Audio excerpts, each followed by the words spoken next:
Hi friends, listen, we gotta talk about a few things. Everybody has something to say about Kratom now, and I've got some issues going on here. Kratom is becoming more and more widely used, and that is a good thing, yet it is also a very negative thing because, first off, there's not enough proper information out there on Kratom. And secondly, the experts on Kratom aren't even experts. They're really hacks who all have their own Kratom product that they're trying to sell. So I believe in advocacy firmly for Kratom. I am absolutely 100% a Kratom advocate. I do not want to see Kratom become a controlled substance. Kratom should be more widely used, more readily available. And there should never be an issue getting Kratom because there are people who need it. Hashtag Kratom saves lives.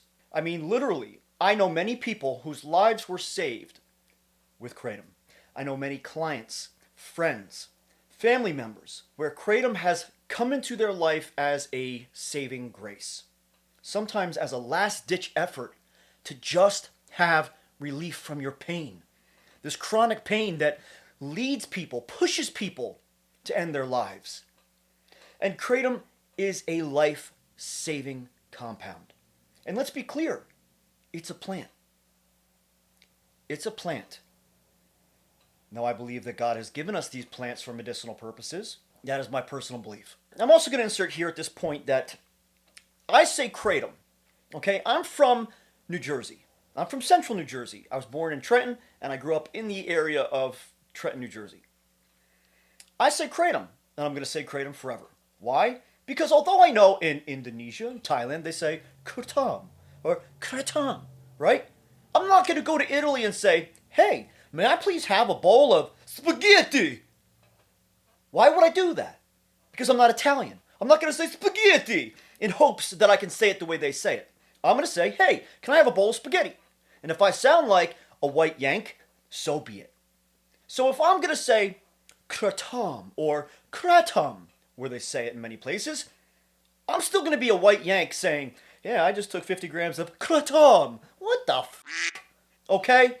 I say Kratom. And if you say Kratom too, I won't judge you. It's okay. Now here's the issue I have. There are some very large YouTube platforms who are putting out false and completely ignorant information about Kratom.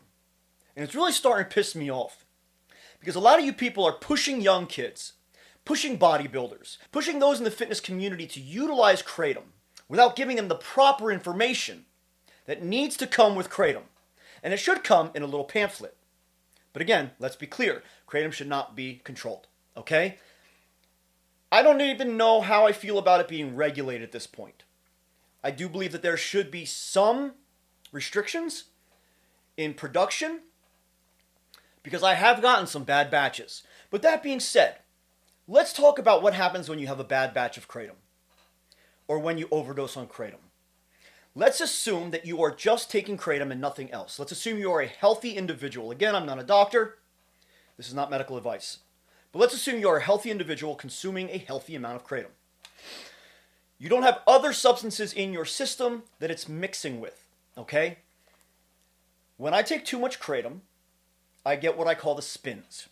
That means my eyes are kind of wobbly. I can't really see straight, focus straight.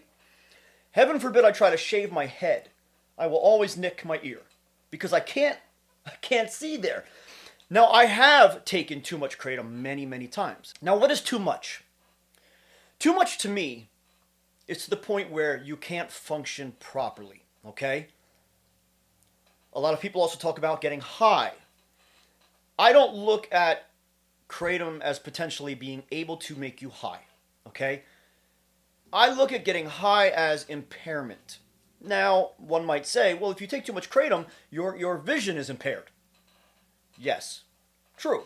That's a fine point that you just made on yourself. But at the same time, I've never been high on Kratom. I have gotten euphoric buzzes, let's say. But taking too much Kratom will result in the spins for me. And I kind of get a feeling of nausea. I've never thrown up, and I've never gotten diarrhea from Kratom. Kratom affects my gut differently, and I'll go into that later. But taking too much kratom, for instance, if I take a heaping tablespoon, which is probably equivalent to about 12, 13, 14, 15 grams, depending on how heaping that is. That's why it's very important to know how much you're consuming. It's really important to know and maintain your grams per dose and grams per day. That is important. I keep a journal, and I advise all of you to keep a journal as well, especially so that you don't become dependent or addicted to kratom, okay? So keeping a scale, or at least knowing that your tablespoon is consistent, okay? We have those little scoopers. It's a teaspoon and a tablespoon on each end. 3 teaspoons equals 1 tablespoon. Now that is 3 flat teaspoons equals 1 flat tablespoon. When you start heaping doses, you're getting close to doubling that dose. When you take a heaping tablespoon, you're really taking almost 2 tablespoons. So be very careful with how much you're consuming. That being said, when I've taken too much, I get the spins. And I do need to lie down just because I can't really see straight. Gives me a little headache. Now I'll also add that I hate the feeling of THC, okay? I've never smoked weed to this day, but I've taken the THC Delta 8, Delta 9, Delta 10, CBD, mix of all that stuff from just a smoke store, okay? I've tried that for pain relief, and maybe it distracts my mind from my pain, but not to the point where I even want that feeling. I hate that feeling. I want nothing to do with THC. CBD helps in a minimal way for me, but not much. Not enough where it makes it worth it for me. But I don't like that THC feeling, okay? So if you do, that's your thing. Fine. That's not my thing. I don't like it. I also don't drink alcohol. I don't drink alcohol at all. But being drunk one time in my entire life, I can tell you that the feeling of being drunk from alcohol is closer to the buzz of opioids and narcotics and the euphoria of kratom. So those are different feelings, right? They're very separate feelings. We've got more of a body feeling, we've got a head feeling, and then there's stuff that's like a combination of both. But I don't need alcohol. I've known way too many alcoholics, and I don't need weed. I don't like that feeling. Hate it.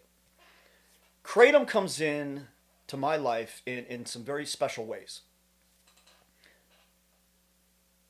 I have taken lots of narcotics. That gives you a very similar feeling. So let's kind of head over to the main idea of this video.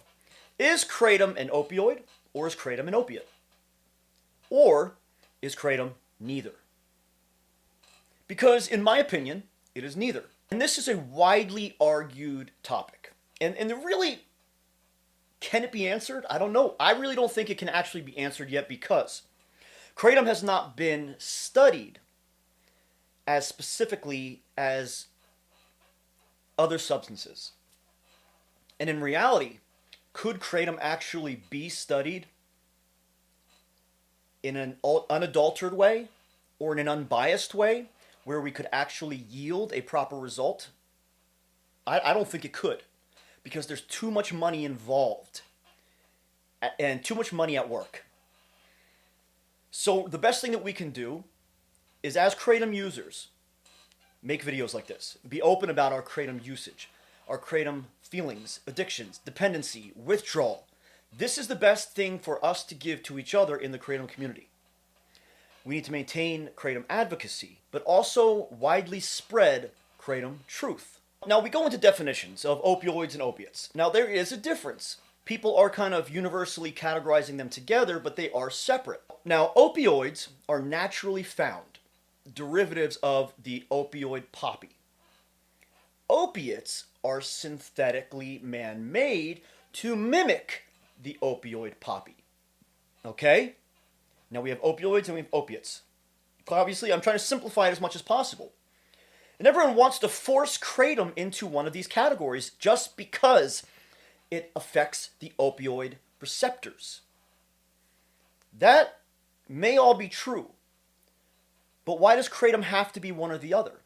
Because kratom also affects your dopamine, your serotonin, your norepinephrine. It affects a wide range of different things. It affects our nerves.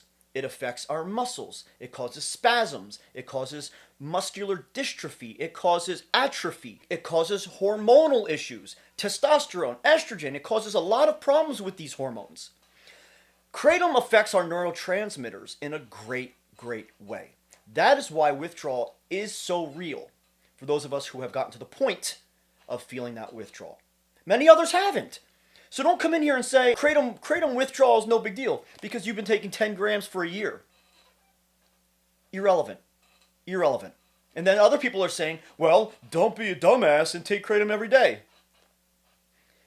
Stop speaking out of ignorance. Those are all ignorant statements. Many people take Kratom every day because it is their best option for pain relief. Because that is better than taking handfuls of pills or heroin or other substances or a combination of all substances. So many of us take Kratom every day. I took Kratom every day for 8 years, still to this day, 8 years. Because Kratom kept me off of pills and it allowed me to continue working my 4 companies, supporting my 6 kids, and having a life with them. Kratom allowed me to do that.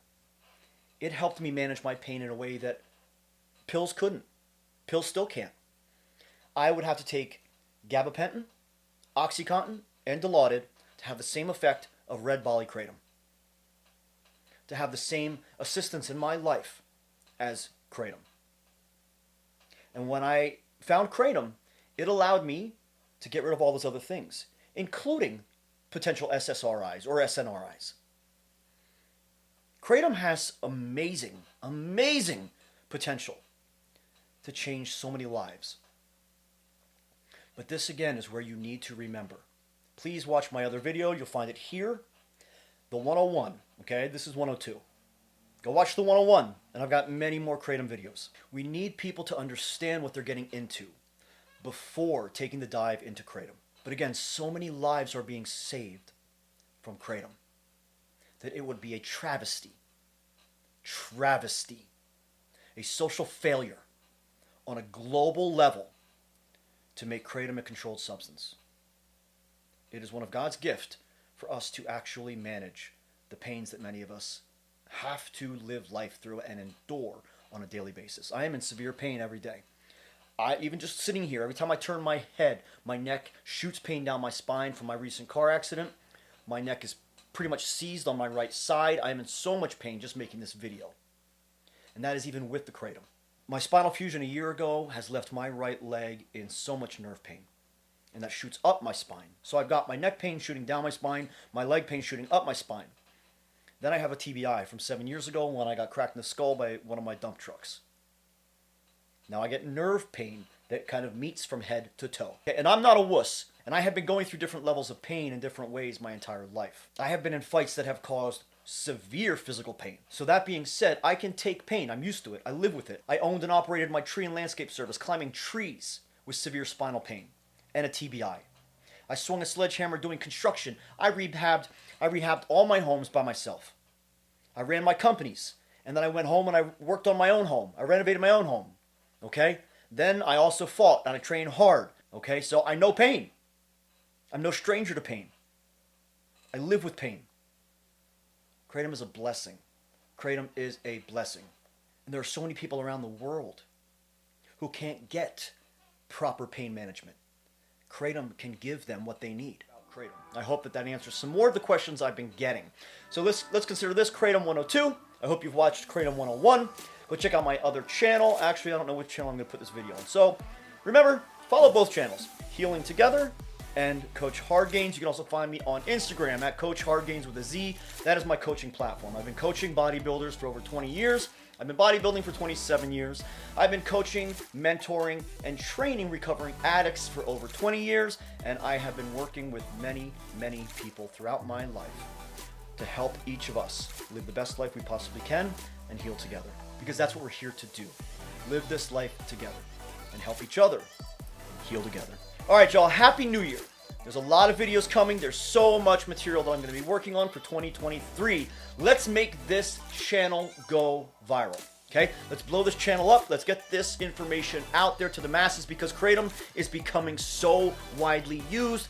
We need people to understand what they're getting into before it's too late. All right, catch you in the next one.